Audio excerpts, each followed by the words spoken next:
Hello and welcome to JoyRide with your hosts, the Metaphysical moms, Tiffany and Carrie. JoyRide takes you on a spin through all things spiritual and soulful, including holistic healing, energy work, and personal development. Now, here are your hosts, Tiffany and Carrie. Here we are. Hello, good morning. How are you? I'm wonderful. How are you, my dear? I'm doing well, and welcome to the JoyRide Show. And we are just going to launch in. We have our buddy back from across the pond, Mr. David McCready. Hello, David. Hi, David. Hello, ladies. Lovely to see you again. Lovely to see you again. So we have him on Skype, so we can actually see him, and then, and obviously we have him over the phone as well, so that you guys out there can hear him.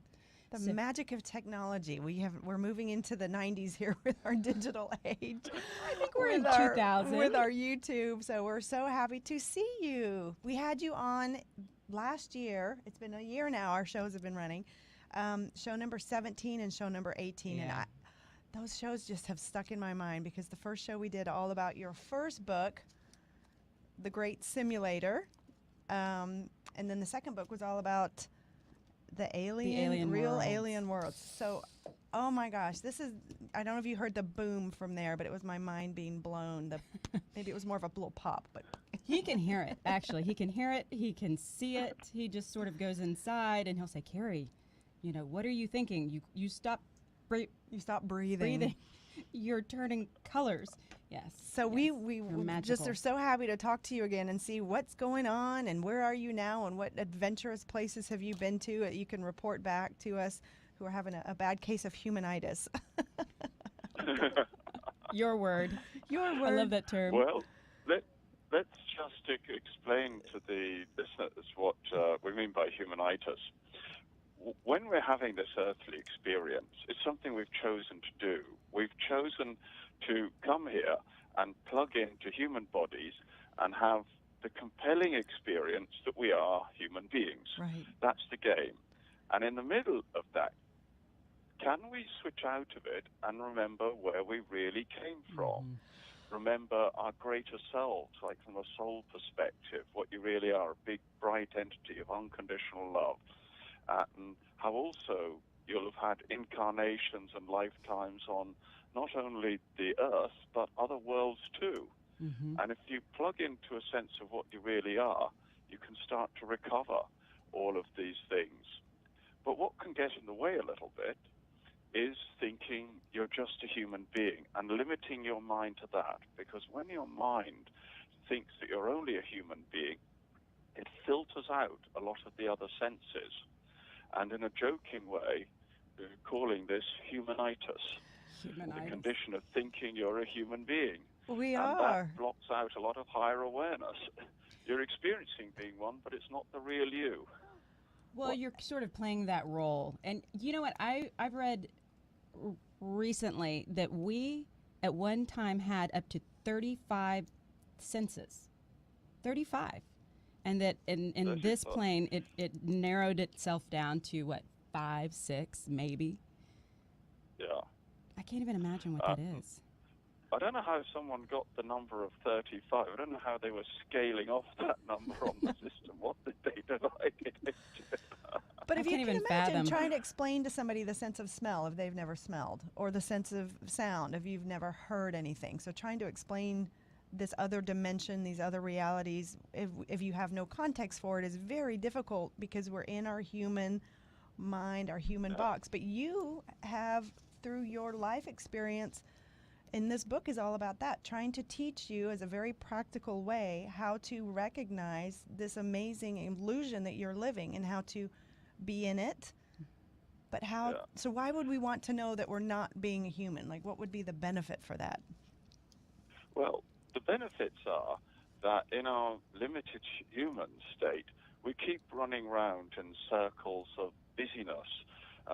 Sometimes we get upset. We think the main solution is to kill each other. Yes. And we like to war. If we realize in the bigger picture that we've come here to have these adventures on Earth, and the very person who might be annoying you the most is probably the same being who you asked to give you all those wonderful wind-ups. and do that, it puts a very different spin on everything. It gives you a much bigger picture of what's really going on. So remembering that bigger picture is the way forward. And having helped people do astral projection, some people understand this as out-of-body consciousness, of looking in on other worlds and seeing more advanced worlds, it's very clear that at the moment, mankind, or humankind, as you want to call it, that is going through an evolution, going through a big shift, a change, where everyone becomes more aware of what's really happening. And good shows such as yours help to raise human awareness that these other things exist and gets people practicing the fundamental skills. So you start to see we're many beings amongst a great universe of other beings, and we're coming up to speed. We're learning these awareness skills. For graduating kindergarten, maybe. Well, I've actually, I have to go back here. I actually asked recently, probably 2 or 3 weeks ago, I wanted to know more. I wanted to be out in space more. I wanted to turn on more DNA. I know that sounds freaky, but I've been asking that. And then you literally pop up one morning on Skype. He said, Gary, how are you? And it's coming to me from all these different angles. And, it's just fascinating. From what I understand, that we are being blasted. I mean, they're trying to wake us up. We're closer than we've ever been. It's something about the photon belt in 26,000 years, and we're now back. And like the further away you get, the more sleep you get. Now we've cycled back, and that's part of the whole 2012 thing. This waking up, and so and I'm starting to be able to put all of these different pieces into context. So it's starting to make sense. And I think to respond to what you said, Tiff, I think that when you have that broader view, it makes you, it empowers you, and you don't get upset about the ant that ran across your shoe. I mean, that is truly what things become, and because you have bigger things to do. I mean, we have energy to bring to this planet. We have to wake people up, and also I wanted to talk about the gamma rays. So Tiffany and I both last weekend, we either wanted to punch people in the face or cry, and from what I understand, you sort of had an idea as to why this was, because we were really confused. We were in a funk, and we're like, I don't know why. Are you?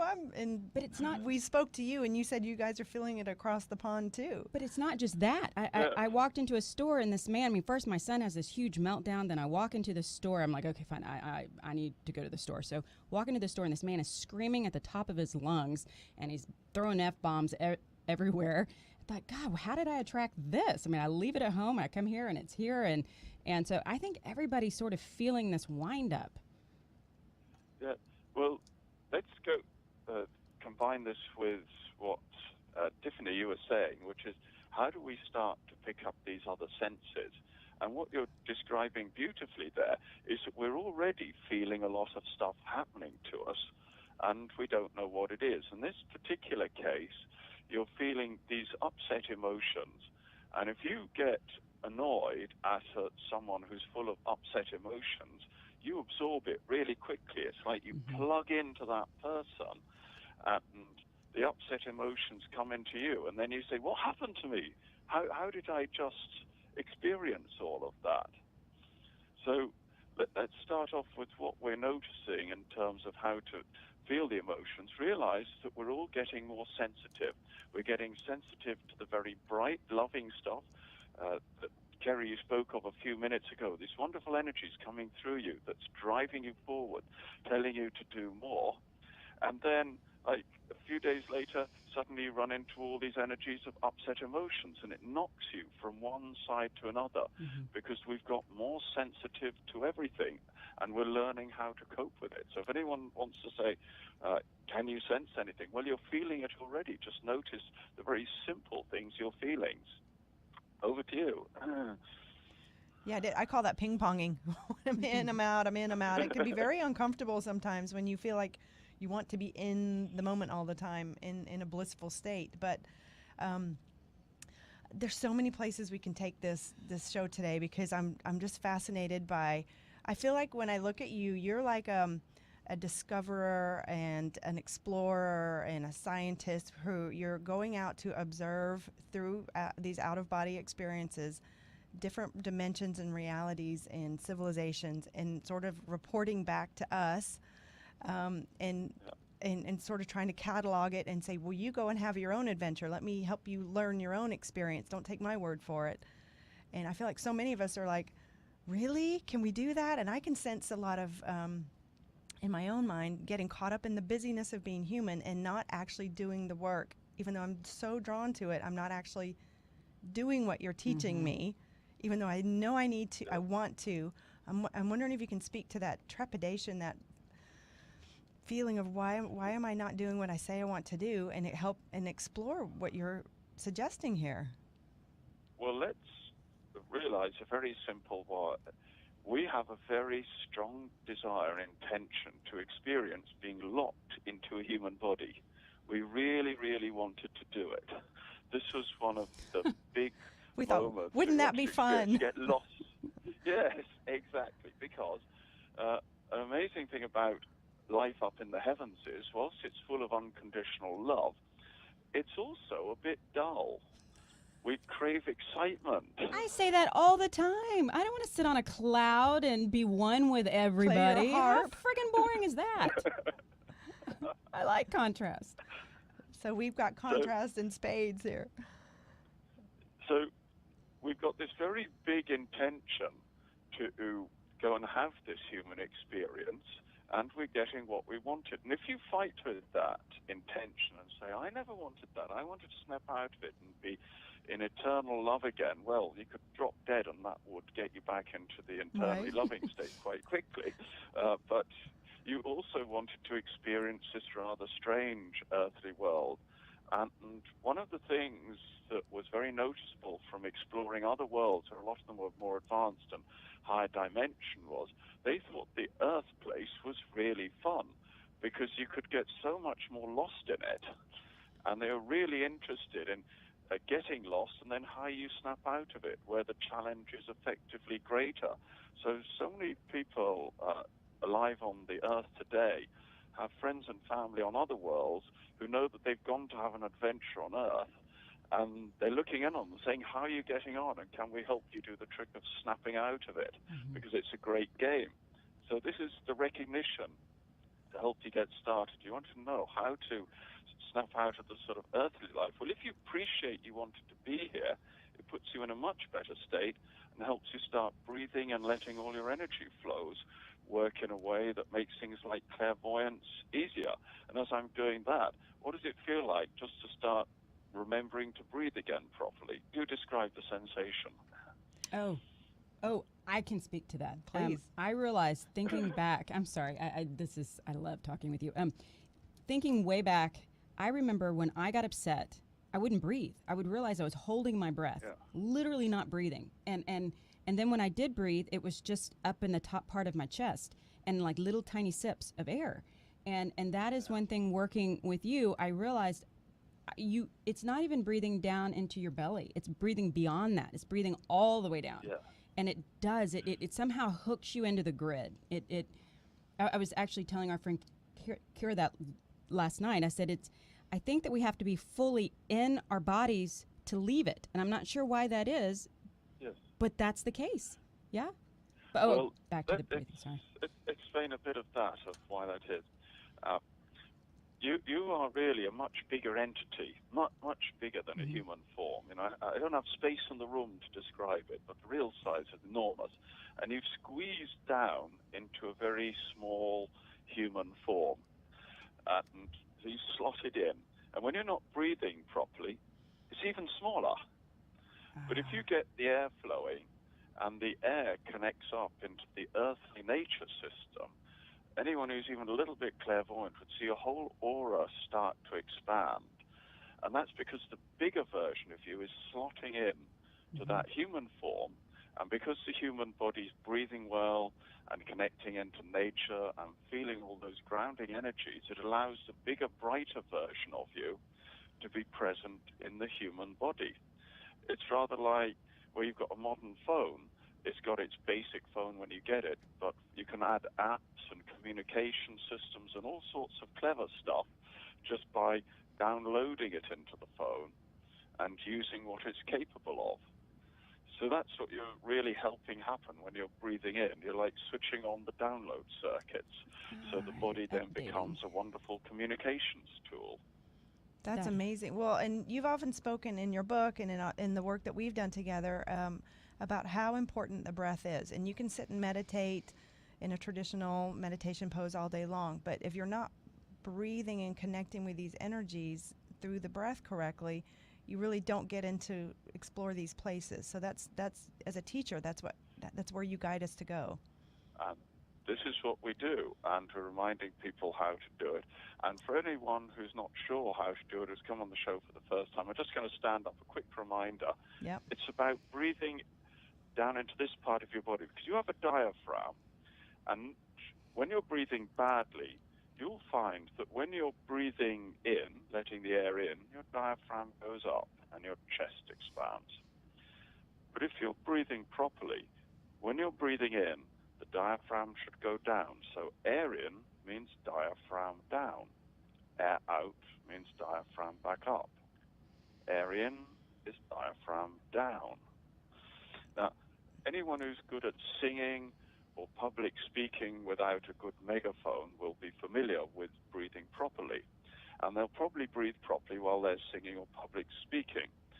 But the thought that you're a human being tends to make your stomach area crunch up.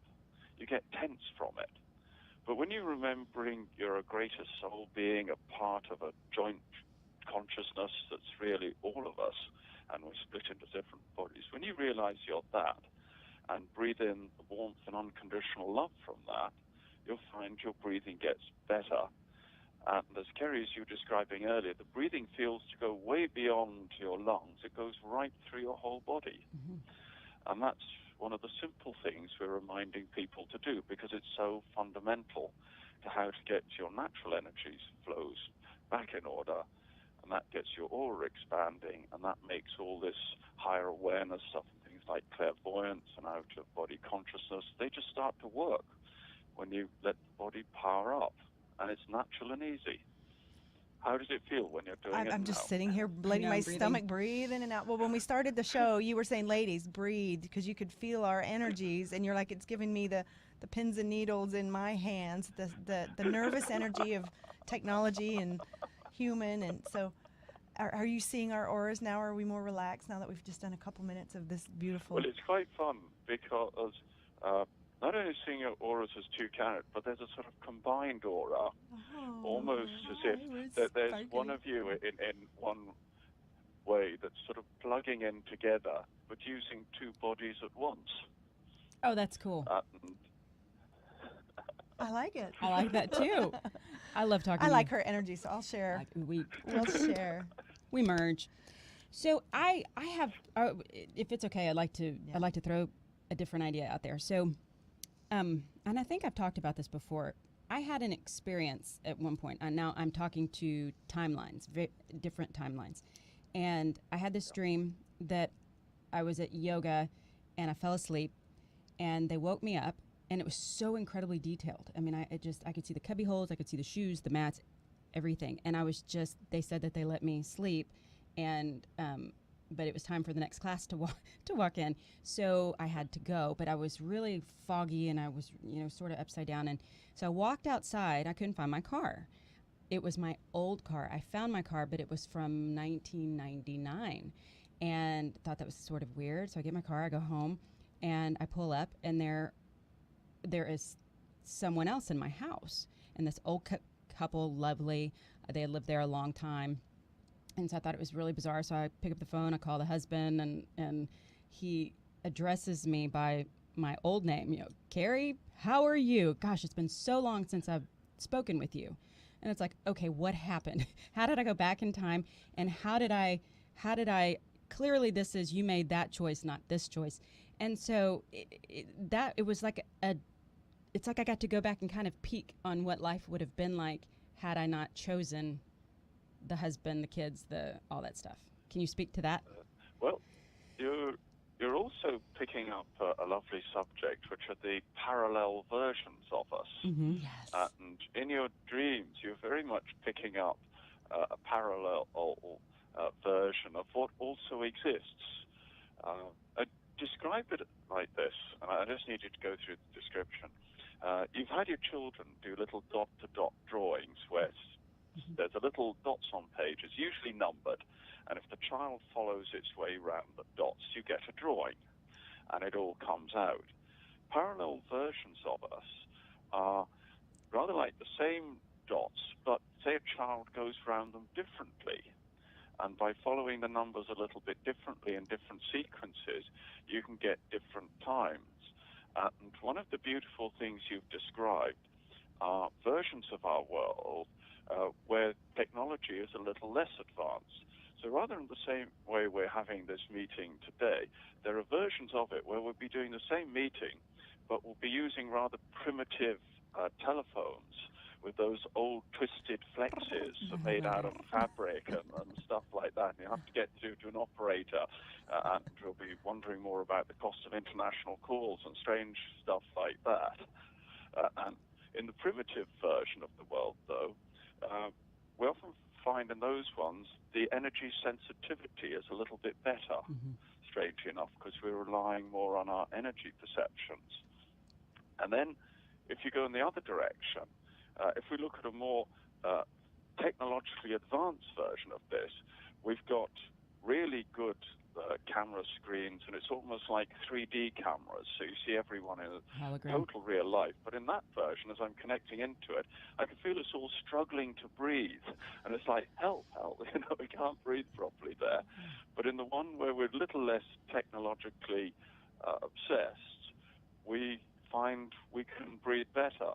And I'm sure as you sense those two versions, when you sense a slightly less technology permutation, it's easier. And when you're talking about a dream there it's like you being nudged onto the other side to get a feel of what some of these other versions of the world are. And they're right beside us. They coexist, where we're running similar experiments in lives, just changing the variables. So we're having fun with all of this as we work. What's it like? As you just get a sense of that? No, it is, because I've been thinking about it. I thought, was it that version of me actually seeing me in the future? But which timeline was that? But I do recall too. I was 5 years old in real life. This one, mine, and I remember my mom had me in this dance class, and I couldn't even touch my toes. I mean, I was not a flexible kid, not like you, and I remember thinking, I wonder if my grown-up self is here watching me. I mean, but I've always been aware of different, time travel and what that would be like and what it would look like. And you're sort of tapping into that now, yeah? Yes. And do you notice when you're thinking about someone overlooking you, that produces both joy and nervousness in the same moment? Because you go, well, what would they think? They want to show, you want to show well. Yeah, exactly. I'm being judged. Exactly. Well, just speaking of the parallel realities, just this morning when I was driving here thinking about all this, I was like, but everything seems so real. The concrete, the trees, the buildings. If there's multi-dimensions, how is this so real? And if I could leave for 30 years and come back, it would still be there. It's like, it just blows my mind that billions of these multiple realities exist with such density that feels so real to us. Does that make sense? Mm-hmm. Yeah. Like how is that possible? Because we want it to be. Our intention for it to be real is so strong. As human beings, we love alternative realities. We just get this huge pleasure from it. And we like movies and stories and all of these things. We just love playing them. There's this energy where it's fun to dabble in it. And yet we underappreciate the lives we're in right now. Right. Absolutely. About how fantastic this is and how amazing. Even when it's this reality, bad, even though it's uncomfortable or it's growing or these opportunities. Oh, what was the word you said? These opportunities that we have to grow. And what I loved that you said is that we're not alone doing this. We do have our friends and family on other planets, our other selves looking in on us. We're not alone, and we have this feeling that we're just kind of cast to the wind and alone, so and alone. trying to figure it out. Exactly. But can you speak to this, you know, that we're unity, we're all here, we're a collective consciousness. It's so not what we think it is. Yeah. And to just expand on that thought, something to say to people is you're affected by that collective consciousness in a much bigger way than you think. It's like you're being moved along like a crowd of people going to a sports match very often.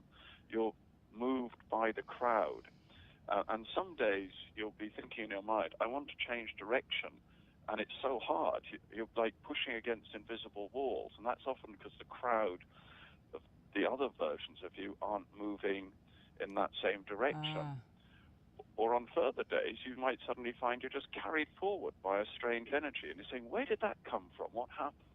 And that's often because the other permutations of you are moving you in that direction, and there's a big group going on. So even right now, whilst we're having this conversation, just get a sense how there are multiple versions of you just there beside you, and it's almost like overlooked by sort of parents from other world and friends from other world looking in on how it's going and seeing you in the middle of this wonderful game.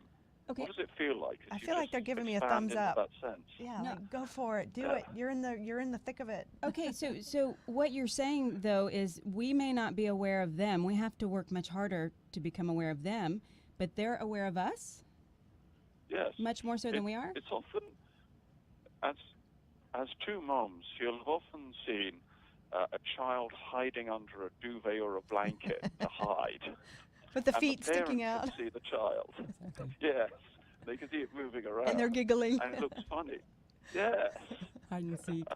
You can't see me. Right. Let me close my eyes. Yeah, we once played a hide and seek with my kids, and I walked in, and his feet were out from under the bed. And it's like, honey, I can see your feet. And then I have a dog that is always right beside me, and I couldn't hide because she was always gives right it away. there. Yeah, exactly.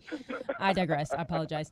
So, I love that idea, but it boggles my mind. And is it so? For example, my husband and I have this. The first time that he drove me home from this thing that we went to once, and he was just a friend. And I remember his car. I remember the car. I mean, I had not had a lot to drink. I was there. I remember the car. And to this day, we disagree on that car. And I'm wondering if it wasn't some type of timeline jump. Seriously. I mean, it just doesn't make Completely sense because different I remember memories. it. Yeah. And it's his car. He would remember. But it's, anyway, Well, inconsistencies. There's a wonderful thing about parallel worlds that in my research, I'm just getting my poor human head around. It has trouble understanding it, but it's seen bits of it. And that is, we understand divergence, where there's different choices to make and it can take you in different directions. But if we had endless divergence and endless choices piling up, there'd be lots of us. But overall, there's a bigger game plan working that's trying to get us to various points and objectives. And that causes a convergence, where somehow bits of parallel lives become spliced back together. And they become reknitted, so it doesn't all run completely out of hand. So whilst there are plenty of us, plenty of permutations, they do get pulled together. And that's bound to have some weird effects on the timeline here and there. But I'm just getting my poor head around how it works here, because it's complicated stuff when you encounter it. Yeah. Sliding Doors with Yeah, that Gwyneth movie. Paltrow. That was one of my favorite movies. But it was exactly that. It was the divergence and the convergence, because at the end, it all comes back to the same point. Now, can I ask you, where do you get your information from? How do you know all this? How is it being? Are you channeling it? Are you just going out and experiencing it for yourself? How do you know all this beautiful esoteric theory? The David body was trained how to do this. The basic story was, like so many human characters, for his whole lifetime, he's interested in this other world stuff and wanted to know more. And one day was reading a book on self-hypnosis, and at almost the second to last page, there was a mention that people in a nice hypnotic state, when they're nice and drowsy and half asleep somewhere, they could go out of body. And when they went out of body, they could bump into something that was referred to as guiding spirits, who would tell them useful stuff. And the young David reading this thought, that's for me. This is the one I've got to learn. And then spent years trying to learn a bit of astral projection, and finally started to get to do it, and did get a bit out of body, and indeed ran into some guiding spirits. And at that stage, David thought there was going to be a conversation about the wonders of the universe, but it turned out to be, right, my friend, you've got to learn the simple telepathy, and we'll start off with yes and no. Right. I remember you telling us that. Yeah. And from that beginning of what was yes and no, then a link was built up with guiding spirits, and then they took the David body on a kind of training program where he was deposited in different sort of jobs and roles, rather like a kid going to different classes. And during that, he was taught endless subjects and shown how they worked. And the whole time with the angle of helping other people in the process. It wasn't the David character hid on his own. He was all the time helping other human beings move forward, and he was just receiving the information on how to do it. It was like, I often say, he was like a janitor sweeping up the floor in a really great lecture hall of like the best university you could ever have, where tutorials and practical workshops are being held, and he's just hanging around there during the day, and that was his job. So of course he was going to learn something. Yeah. And that's how it was basically done. That's how it got started. Well, thank you for going to university school. University. The university. And for writing it down, because you have made it very practical in the book, your practical guide to recognizing the amazing illusion you're experiencing in the Great Simulator. And yeah. So we know when the explorers and they went out and said the world is round, and everybody all threw up their hands and it's blasphemy, and now you're saying, oh, it's round, but you're not here. I love it. So to everybody who's skeptical, I totally understand. That's our humanness, or that case of humanitis, wanting to stay very human. I get it, but there's something very compelling to everything you're saying. So I'm going to reread. I've been chicken, I think. It's a video game. I mean, what I walked away with. Okay, so how, I know you recall this, but how I found this book was I was in England's oldest metaphysical shop called, it's Watkins? Yeah. Watkins books. Watkins? Watkins, yeah. Oh, it's an amazing, amazing place. And, you know, at some point you have a lot of books. And so I walked in and I just said, okay, guys, you know, I really am not searching for a book. It is, but whatever, I would just make it jump off the shelves at me. And it did. And it was this book. And so this was the only book I bought. And it was amazing. So then I thought, oh, I have to reach him. And so I emailed you, and voila, here we are. Here we are. It's fantastic. So that it is a wonderful book, because it kind of it stretches your brain quite a bit. This is another point that you're picking up on too, and that is, because we're not working alone, we're not doing this in isolation. There's a lot of help, and if we allow that help to come through and we respond to this, then we're going to be directed forward. So what I find, I'm sorry, were you? Go on. What I find interesting, though, is that for you, I know that you don't read other things, you don't explore other avenues. You've locked into this, and you are taking it to this place, or you've taken it to this place that is, you want to learn everything you can about it and then teach it. So you are the master of this.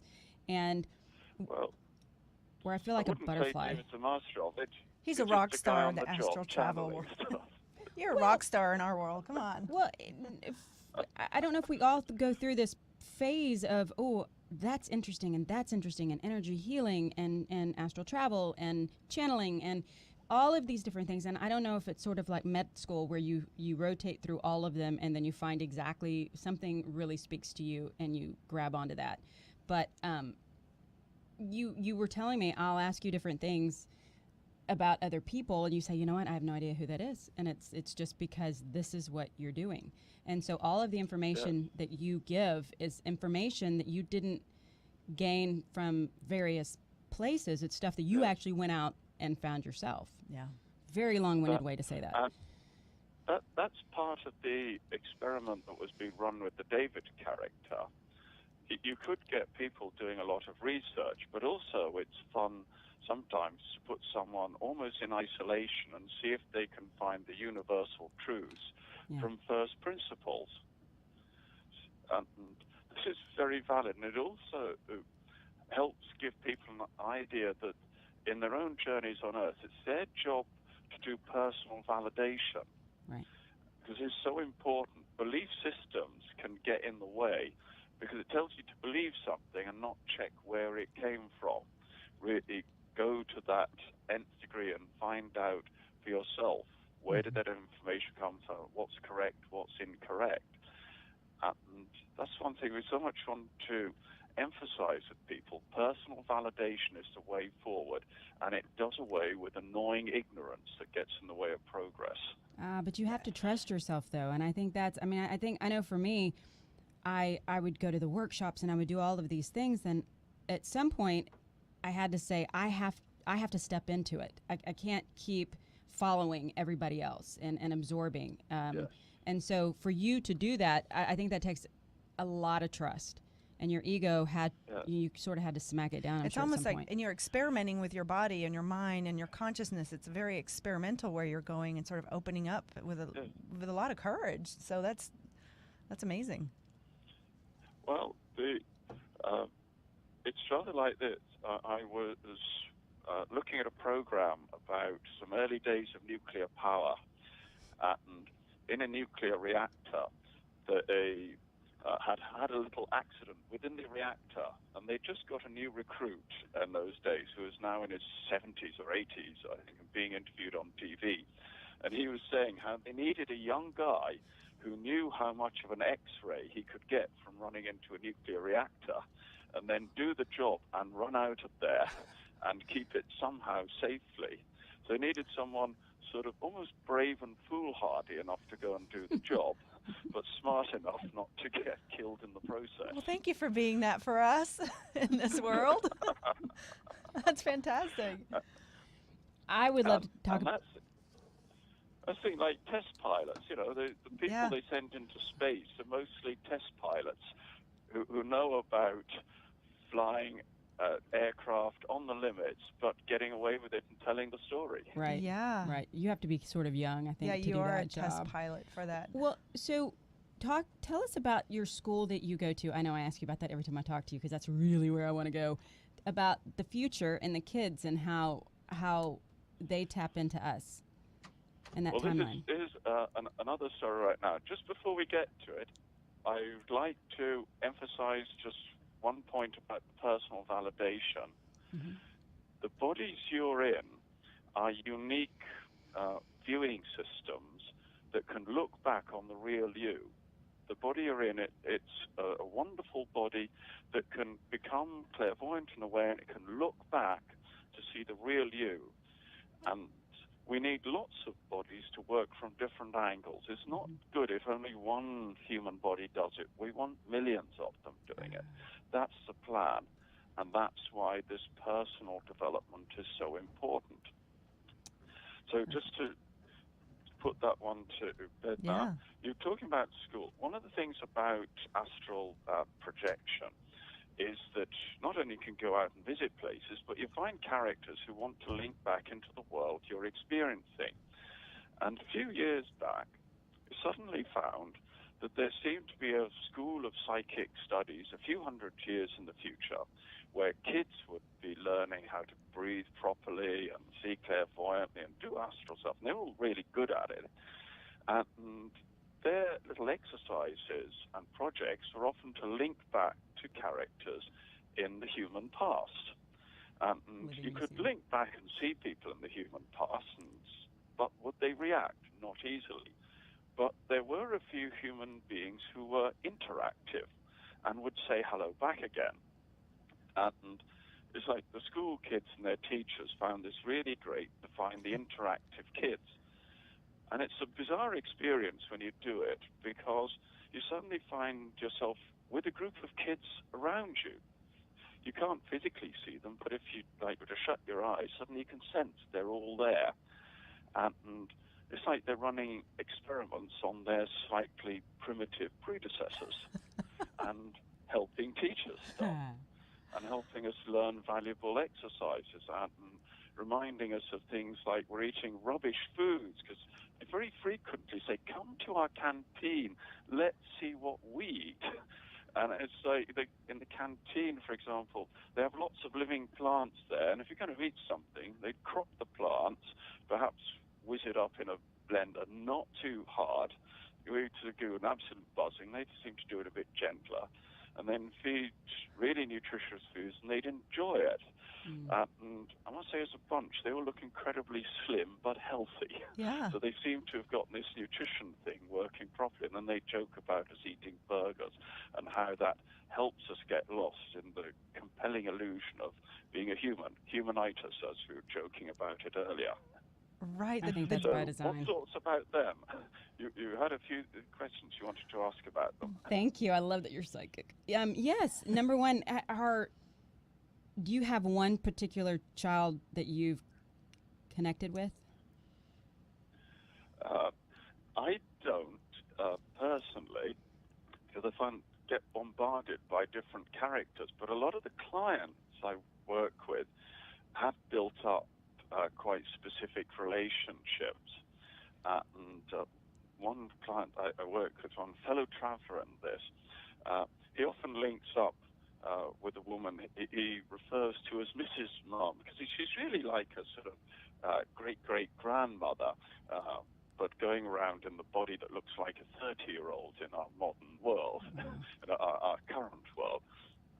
And she enjoys this whole thing of how a mom's job is to produce a next generation of humans to a really great standard. And she treats us as little sort of kids who wander about. So there we are, me and the guy working through. We're adults in this world, but she sees us as little kids who need guiding on the right direction. And she would often give tips about how to bring up kids. And one thing was, she said, it's great to encourage children to get up early in the morning to do something they want to do. This is clearly something that teenagers need to learn about, because they're waking up in the morning with a bad case of humanitis saying, I don't want to get up. Can I just stay here with the covers over my bed? And she'd be encouraging them at that stage, no, get up and do something fun and enjoy yourself. So she'd be an example of a character. Another character I was working with, she got a lovely link with a girl. We almost watched her growing up in school. And fun, we were seeing her as a youngster, and then she was linking into us, showing us how when she became a mom, which was quite young, and relationship with boyfriends, we link in with them. And for the woman I was working with in this earthly way, this is a wonderful link, because on Earth she'd often feel knocked about and life is very challenging. And now and again, it's like she'd get a call from the future. It's like someone would be on a sort of video phone and going, hello, come on, wake up, you're here. She'd bring her girlfriends with her, and they'd all look in and really enjoy just connecting in through a portal, you might say, into this earthly world and saying hello. So there's a couple of examples of sort of special relationships which are stuck over the years. And you can do all of this once you just get your awareness going, because the connection already exists. It's just being aware of one of these other senses that we have, that you're saying that we can develop. And the first book, The Great Simulator, teaches you how to develop that by itself. But you also can do one-on-ones with clients. So people will put all the links to how to reach you on our website, which is JoyRideShow.com. And people can literally do what we're doing, have a Skype call with you, and you can take them through exercises and teach them how to do this for themselves. Well, the difference is I'd get them doing a lot more breathing. Right. I know. I'm Which holding my breath. lady, come on, you're thinking in your heads too much, and you could breathe more as you're on the. So tell us what on the you're line. sensing as you tap into us. How do you feel it? How do you see your client, your person that you're with? How does it? It's when I'm with a physical person, it's like a big meeting very often, because a physical person comes into a room initially, but the David character doesn't really know much about them.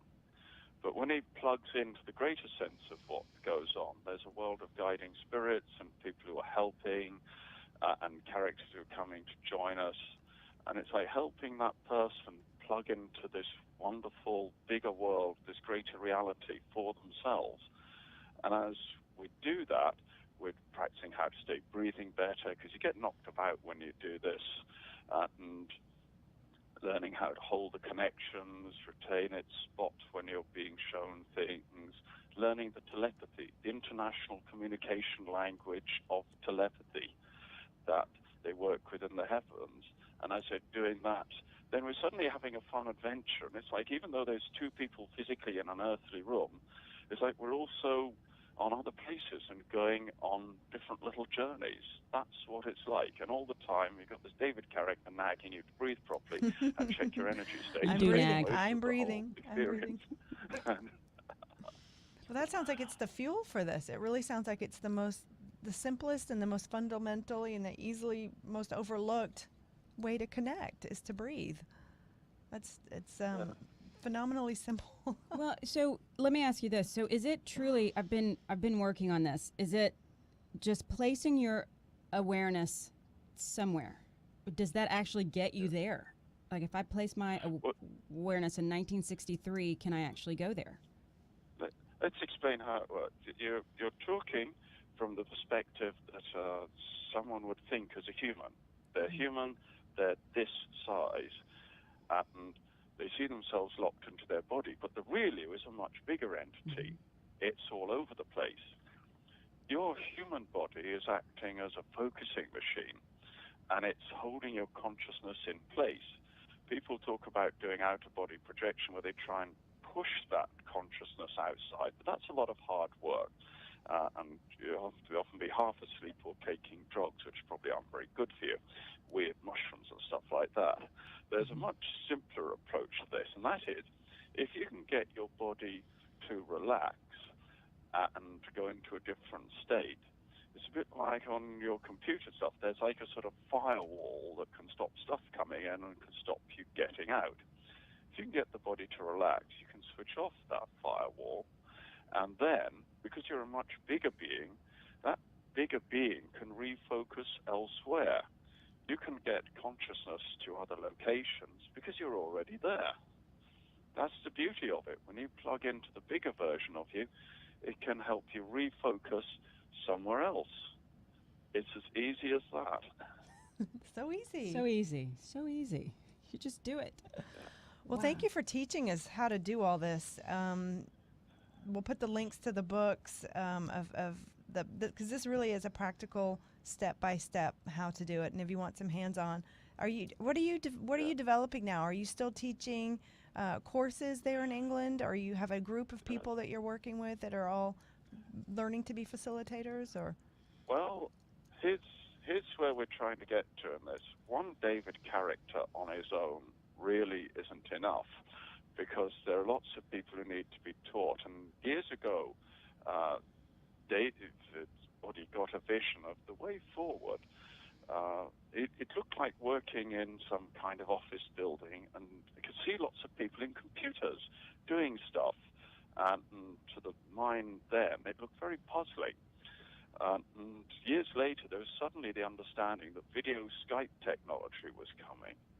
And the way forward is for characters like David to teach more people who also want to facilitate and help do this. Because if you're a teacher of this, you suddenly get to go on lots of rides. It makes you like an airline pilot. right.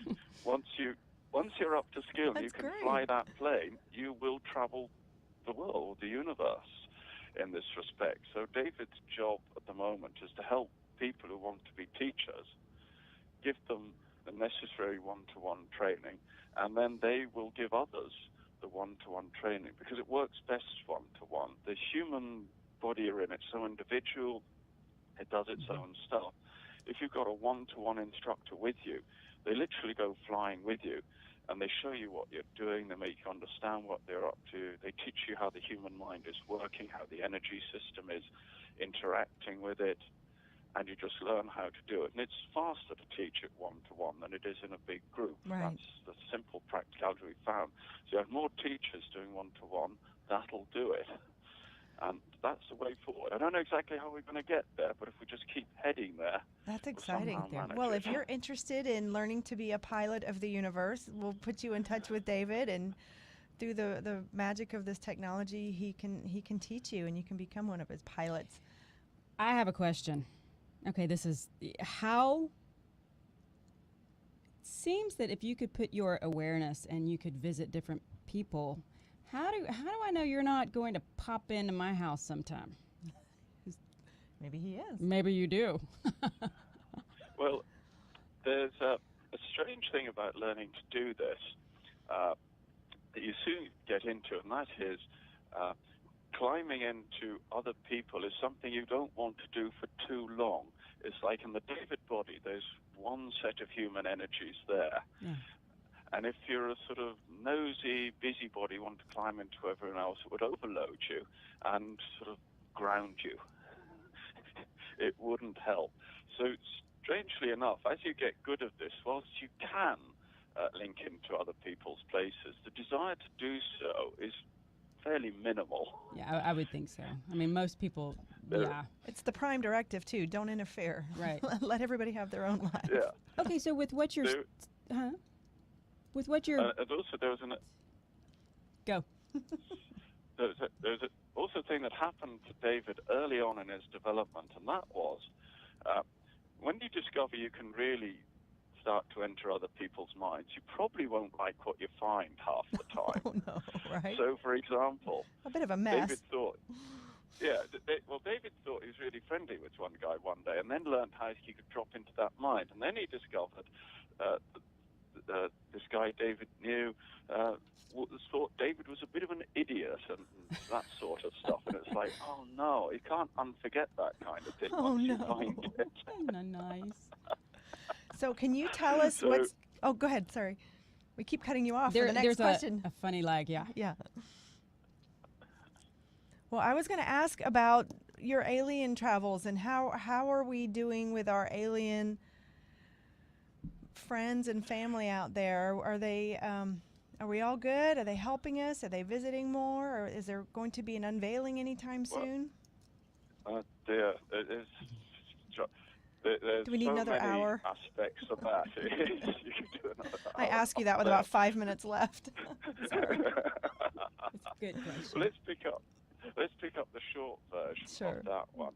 As far as a lot of advanced aliens are concerned, the Earth is somewhere a lot of them have been helping develop. They've been running little genetic experiments and one thing and another to try and get a better class of human beings grown. And they've been running other experiments to see if they can get the human awareness flowing. So they've got lots of little experiments running. And from their perspective, we are in a sort of computer game that they've helped build. Mm-hmm. They've been helping construct. And we're experiencing being these slightly more primitive humans in a way that looks fun to them. And when they're having other lives, they can dip in and out of here. So the next thing from the alien perspective is, because the human beings are now coming online a lot more, it's become more fun to go and be one. So there's a bit of competition to come and which humans can you get? Which are the more interactive ones? Where can you link in? And for a lot of human beings, this is a bit sort of weird. It sort of sends their minds flying off in odd directions. They haven't learned how to work with that because they've so much latent memory of other worlds, and it slips into movies and films, and snippets of other worlds are all about us because the latent memories are very powerful. Right. And with you two in particular, the lovely thing about you enjoy your teamwork, And it's like you feel honor bound to do it here because it's like you've got another lifetime's chance to go and do it. And when I was talking about you earlier, in some ways it looked like one being, but playing two glove puppets in some days. Hello. And then in other days, it puts the glove puppets down and lets you be ordinary human characters. So it comes in, powers you up, this fun stuff, and then puts you back down again and lets you do ordinary things, let you have relationships with partners and stuff like that. So think of it this way. There's more than one being operating the bodies you've got. There's a bit of turn-taking going on, and that's how you're having so many different experiences and such diversity. And if you start to notice who's in control on a particular day, I think you'll find the dynamics will get even more fun. Over to you. Wow. Where do you go with that? But it doesn't. I mean, the thought of somebody controlling, because I thought, you know, we like that have word. free will and we have full awareness of what we're doing, and that this is sort of our time to be here and make our own decisions and choices. But it feels like there's a lot more influence going on all the time with us than we have any awareness. You can't breathe properly and say "I" like that because you'll lock up. What am I doing? You're locking up. I'm What locking you were up. doing I'm in my was head. thinking- You have to say Tiffany. Yes, you're in Tiffany, your Third head. person. I'm in my head. And you got in your head, and it locked up the breathing.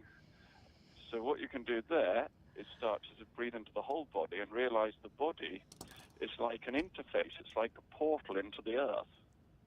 That's what you're really operating through. Wow. And the body can run around on automatic some days, but then isn't it fun to climb into that body and switch on its awareness and then have fun at the earthly level? What's it like? It's different, because I remember when I did this experience with you, and it wasn't like, oh, higher self, please come down. You said, no, it's not like that. You are that higher self, and you have the awareness in your body. It was a very different feeling to breathe that in and then just sort of look around in your human body with it. So it does feel different. And go ahead. You're also, when you're doing it, you're not mentioning to the viewers or listeners whatever it is, but there was a lovely joy that comes with it when you're doing it. It is. Yeah, there Do is. talk about that. What's that feel like as you let that higher presence put its hands inside the glove puppet? What's it like? It's the absence of that being in the head and the feeling locked up feeling of how's it going to come out, and not being really in touch with what I'm saying. It's like I know what I want to say, but when I relax and say it in a different way, it feels strong and free and easy, and it's just natural. But the other way does feel like locked up. So I think I'm often in my head. I'm doing it again. I can feel it. I'm wanting to jump in my head. Okay. I can often feel Tiffany wanting to get into her head and not be here in her body and breathing. How was that? Was that better? That felt better. Felt good to me. I'm learning. I'm still in kindergarten. I want to go flying around. Well, We know who to what we're take here us. to We encourage. know who to take. We know who to What's take that? us. Are you writing any more books? Do you have another one in the We're- in the works?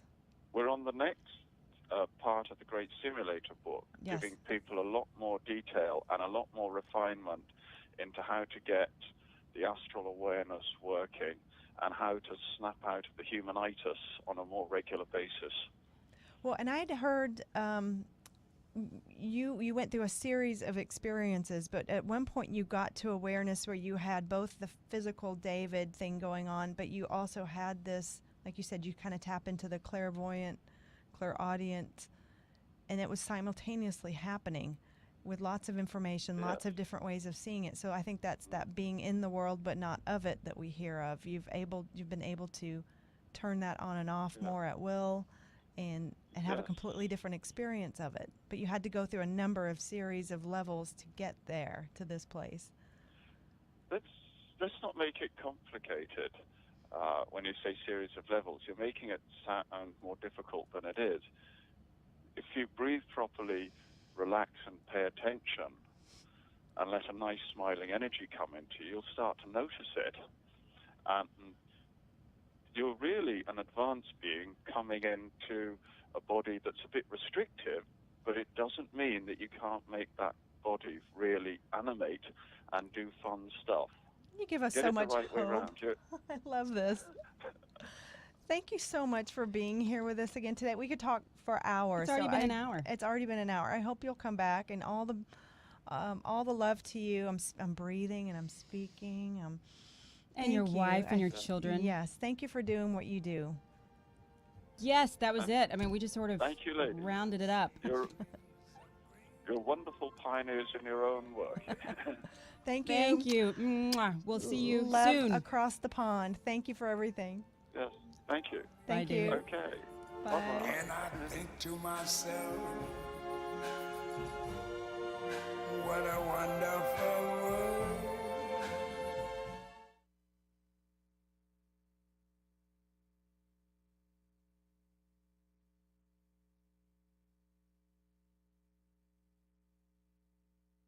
Here, let's get him closer. Okay, so we're going back to Hold on. Skype. Can you turn that back on? Yes. Okay, There you we're are. back to Skype now, but we probably have to wrap up so he can. Yeah. He's gonna hang up the phone. He's gonna hang up the phone. If I hang up the phone, okay. Goodbye.